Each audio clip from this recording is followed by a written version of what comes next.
இந்த கூட்டுறவு வங்கியில் நம்ம இந்த பயிர் கடன் வாங்கியிருந்தா நம்மளுக்கு இந்த மருந்து மூட்டை கொடுப்பாங்க. இனாமாலாம் கொடுக்க மாட்டாங்க, அதுக்கான அமௌண்ட் அவங்க பிடிச்சிப்பாங்க. சரி, நம்ம போன வீடியோவிலே சொல்லியிருந்தோம்ல, இது மாதிரி நம்ம கலப்புரம் கொடுக்க போகிறோம், யூமிக்கு சிவிலாம் கொடுக்க போகிறோம். அது கூட யூரியா கலந்து கொடுக்க மனசு வரலன்னு சொல்லியிருந்தேன். சரி, அதுக்கு வேறு ஏதாச்சும் கொடுப்போம், காம்ப்ளெக்ஸ் டிஏபி கொடுப்போம்னு சொல்லிட்டு, சரி டிஏபி கொடுப்போம், வேர் விளைச்சி நல்லா இருக்கும்ன்ட்டு போய் எடுத்துகிட்டு வந்தேன். எடுத்துகிட்டு வந்து பார்த்தா அது மருந்து ஃபீலிங்கே எனக்கு வரல. ஏன்னா ஒரு 2 வருஷமாக நான் வந்து டிஏபியே பார்த்ததும் இல்லை, கொடுத்ததும் இல்லை, யூஸ் பண்ணதே இல்லை. இது ஏதோ கூழாங்கல்ல ஏதோ கோட்டிங் கொடுத்தா மாதிரி இருக்குது.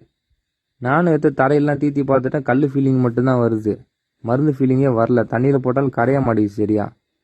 இது கூட பரவாயில்ல, இது கூட வேமுன்னு ஒன்று கொடுத்தாங்க, ஒரு 10 கேஜி. அது 900 ரூபாய் சார்ஜ் பண்ணிட்டாங்க. அது பார்த்தா ஏதோ ரோட்டுக்கு போகிற சிப்ஸு மாதிரி இருக்குது. இதெல்லாம் வச்சு என்ன பண்ணுறதுன்னு தெரில.